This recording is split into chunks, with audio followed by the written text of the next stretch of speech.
after each section. You should play the recording right through without stopping. The test is in 4 sections. Write all your answers on the listening question pages. At the end of the real Ielts test, you'll be given 10 minutes to transfer your answers from the question booklet to an answer sheet. You should be prepared to do this with the practice test. Now, hear a student called Joanna telling her friend about an arts festival, which is being held in the city where they are studying. First, you have some time to look at questions 1 and 2. You will see that there is also an example which has been done for you.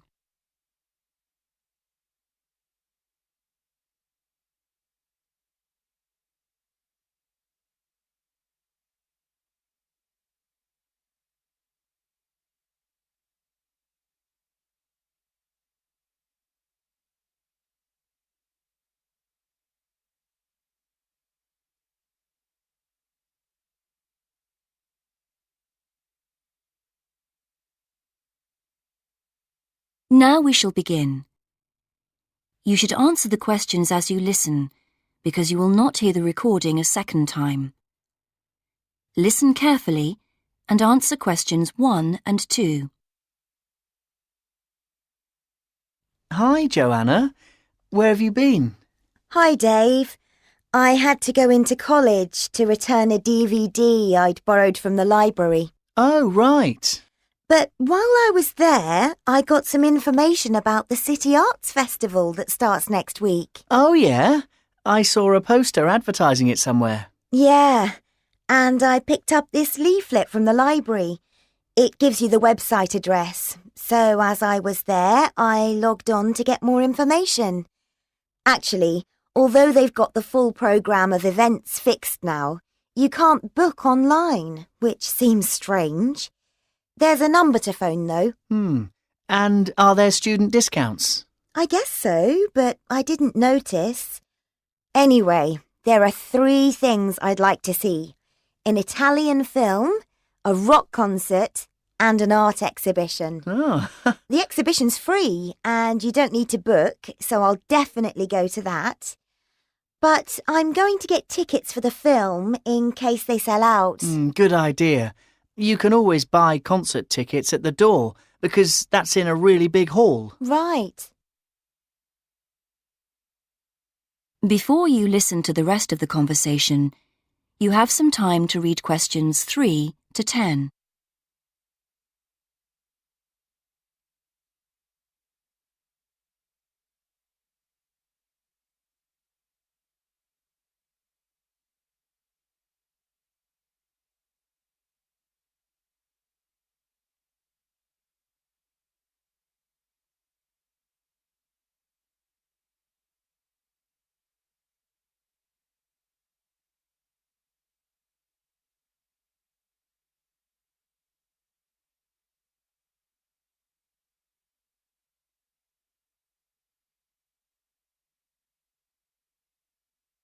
Now listen and answer questions 3 to 10. So, when does the festival actually start? Well, it's usually held the first week of October, but it's earlier this year for some reason. The opening night is September the 20th, and events go on till the end of the month. And have you got that phone number? Yeah, it's here. Look, it's 0967 990 776. OK, I'll write it down. 0967 990 776. Thanks. I thought the local council made a profit from the festival, but it says here that there's a commercial sponsor. It's a local bank. I didn't know that. Neither did I. What other events have they got on? As well as the art exhibitions and stuff that's open every day, there are special events each day. Like on Monday, there's a musical in the City Hall. That's only £3.65 for students. I think I'll give that a miss. I've got football training on Mondays, but I'm free on Wednesday. There's a jazz band on then, and that's only £2.50 for students. Sounds good. Is that in the City Hall too? We could go. Well, I'm busy actually, but it's at the sports centre if you're interested. Oh, right. Thursday's the cheapest event, only £1.25 for students, and it's on in the library. Can you guess what it is? Probably the college choir. Actually, no. They've not been asked, apparently. Oh. No, it's a poetry evening. Isn't there any modern dance on anywhere? On Friday. That's at the college. It's quite expensive, though. £15 for adults and £12.75 for students. Oh, yes, that is a lot. If I'm going to spend that much, I'd prefer to go out on Saturday. Yeah, me too. But on Saturday night, there isn't live music or a party or anything. Just the fireworks in the city park. And that's only £1.50. Yeah, that'd be good. Now turn to section 2 on page 101 of your book. You will hear some information about a medical museum in London called the Hunterian Museum, which is part of the Royal College of Surgeons. First, you have some time to look at questions 11 to 15.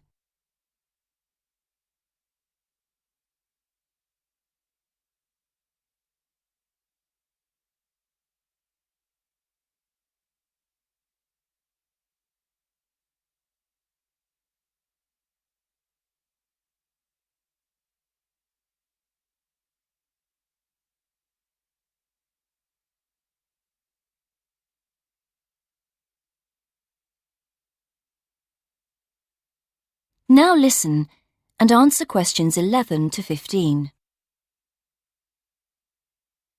Good evening. I'm here to tell you about the Hunterian Museum in London, which is part of the Royal College of Surgeons. Although a medical museum, it is open to the general public. The museum specialises in the history of the study of anatomy, and especially the work of John Hunter in the 18th century. If you would like a free guided tour of the museum, then come along at 1 o'clock any Wednesday. Spaces on the tour are limited to 25 though, so it's best to reserve a place by phone, and these tours are for individual members of the public, families, and small groups of friends only. Tours for groups of school students can also be arranged, and these are also free of charge. Teachers are encouraged to make a donation of around £3 per student if they can afford it, but this isn't obligatory.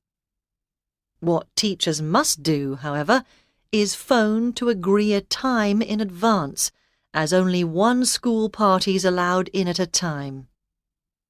Then there's an online booking form which you can use to confirm the booking.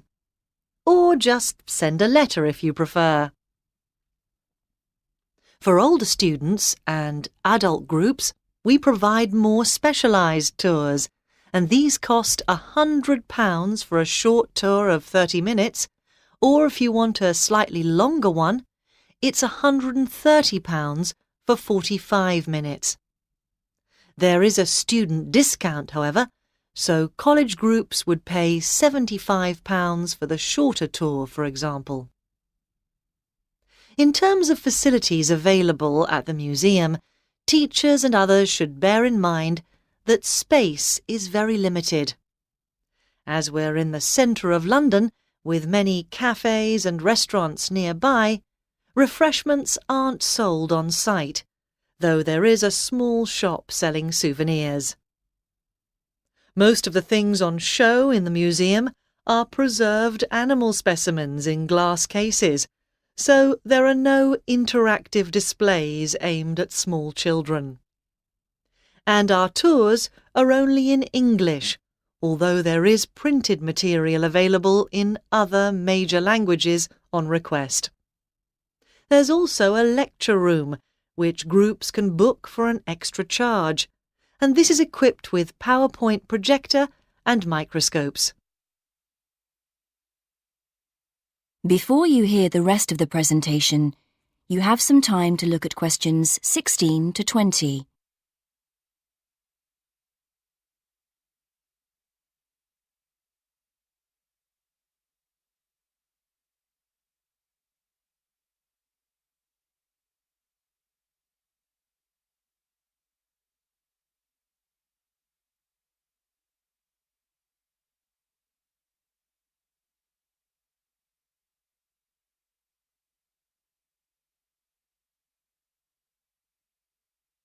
Now listen and answer questions 16 to 20.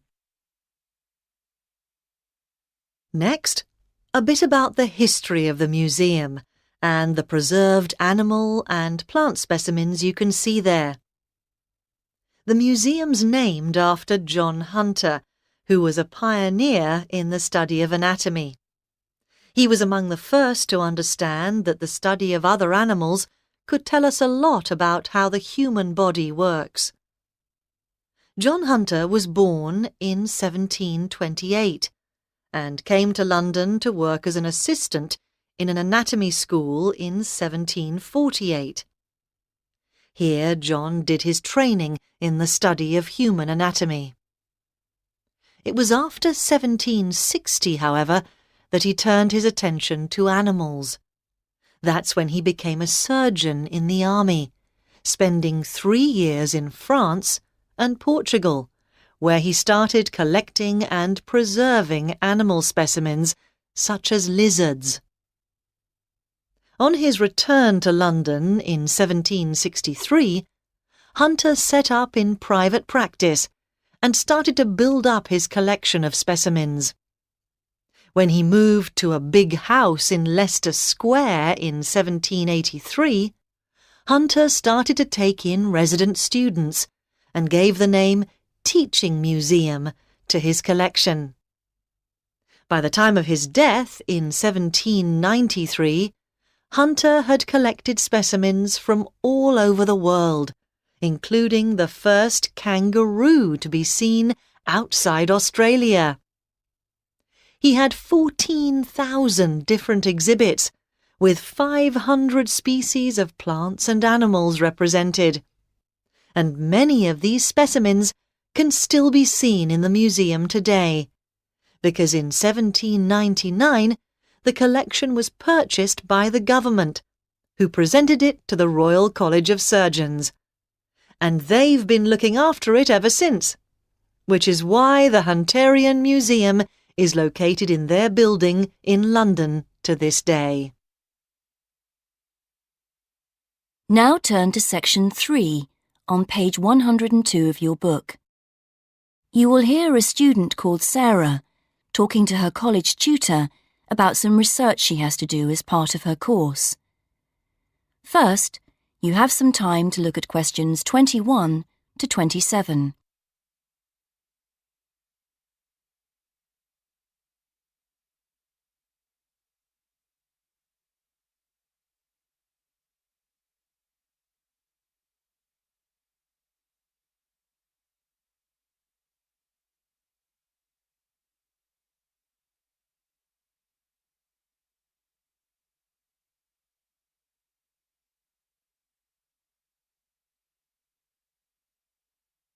Now listen and answer questions 21 to 27.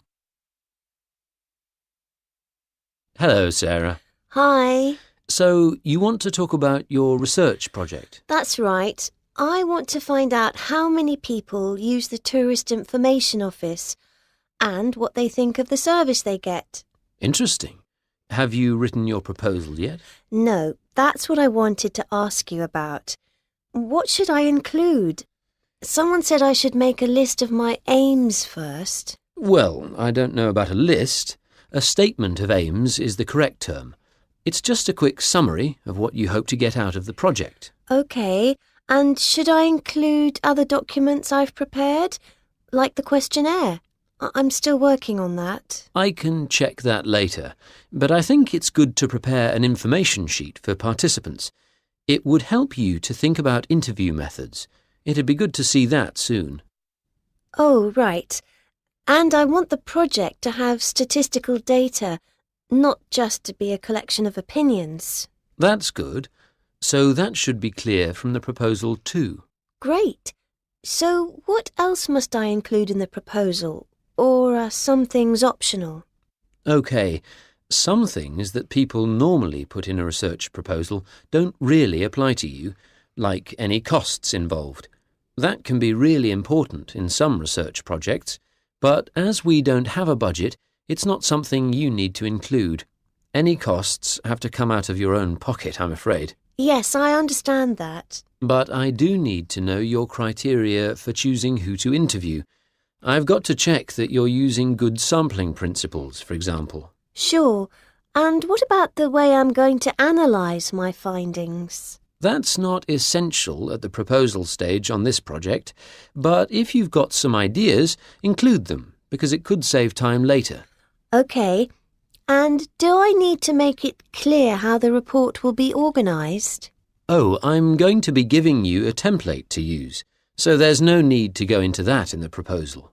Great, thanks.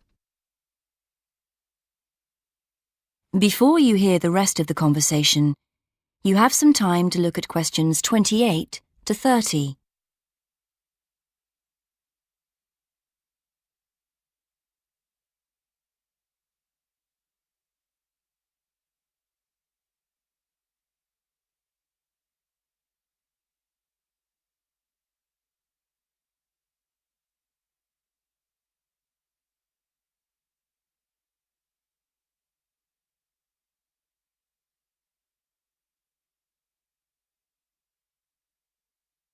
Now listen and answer questions 28 to 30. Actually, another thing we could discuss now is making sound recordings of interviews.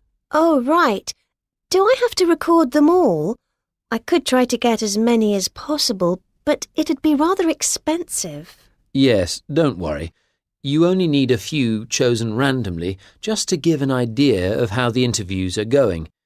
You can send one in each time you update me on your progress. OK.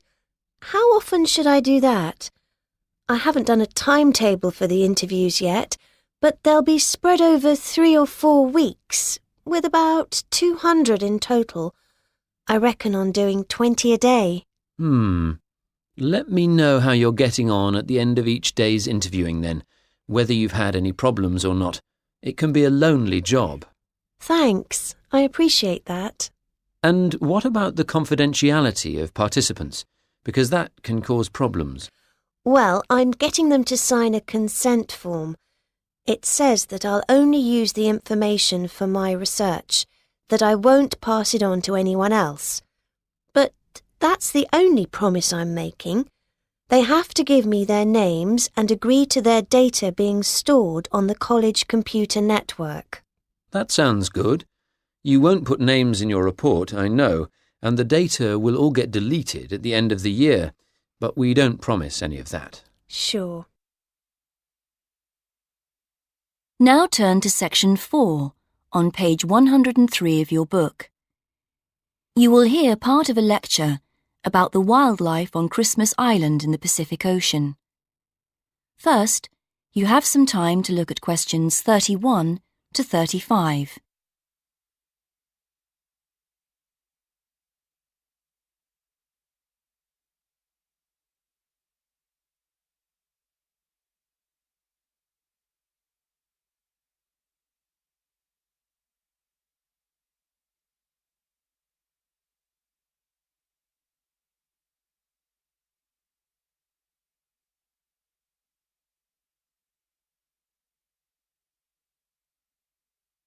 Now listen and answer questions 31 to 35. Good evening. Tonight, I'm talking about Christmas Island in the Pacific Ocean and its incredible wildlife. First of all, Let me explain that Christmas Island is a remote tropical island about 2,600 kilometres northwest of Australia, covering an area of 135 square kilometres with 73 kilometres of coastline. Around 85 square kilometres has now been made into a national park by the Australian government in recognition of the island's unique and threatened wildlife. Although there's great potential for tourism on the island, the most significant economic activity is currently mining, as there's a good supply of phosphates in the local rock. The role of the national park is therefore to protect the wildlife, rather than to attract visitors. Like other remote islands, Christmas Island has a number of unique and endangered species, some of which are already extinct or under threat of extinction. 2 rodent species are known to have died out, as has 1 species of bat, and a number of reptile and bird species are seriously threatened. The best known of all the island's creatures, however, are its land crabs, which are found in large numbers and which are essential to the island's ecology. And for an 18-day period each year, one of the island's 14 crab species, the red crab, becomes the centre of widespread attention as it makes its spectacular migration to the sea to breed. More about that in a moment. Aware of the need to do more to protect the fragile ecosystem on Christmas Island, the Australian government has commissioned a report from the expert working group it has set up to investigate the problem. Previous inquiries by government-appointed committees did lead to the setting up of the national park, so there is much to hope for. Before you hear the rest of the lecture, you have some time to look at questions 36 to 40.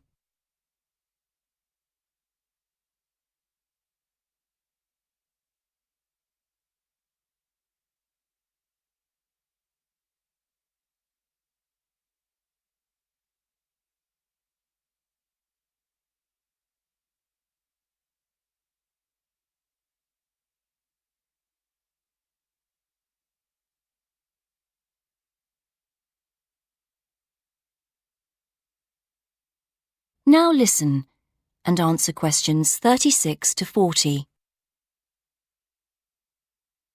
So, back to the red crab, which has attracted quite a bit of media attention in recent years. The red crab is found all over Christmas Island and is vital to its ecosystem. Although they do sometimes eat snails and other smaller creatures, the crab's diet is largely made up of leaves, with the addition of flowers and seedlings when these are available. Their droppings then provide an important fertilizer for the island's soil. Also, by turning over the soil when digging the holes, called burrows where they live, the crabs help the propagation of plant species. Although you might think that an animal that goes in for mass migration would be quite sociable by nature, each red crab actually spends most of the year living alone in its burrow, and so is actually quite solitary.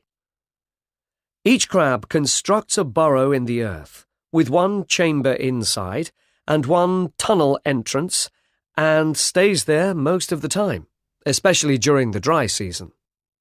The crabs are more active in the rainy season, and that's also when the famous migration occurs. It isn't the rain that triggers the migration, however, so much as the phase of the moon and the state of the tides. Trying to predict when the migration will occur is quite difficult, as it can be as early as October or as late as December, depending on the year, although it's usually sometime in November, in fact. And when it comes, the migration is quite spectacular, with literally millions of crabs heading for the seashore at the same time. Conservationists do their best to limit the number of road casualties among the crabs by closing certain roads, encouraging car sharing, and other measures to reduce traffic, even constructing bridges for the crabs at certain key points. So before I go on to the migration... That is the end of the test.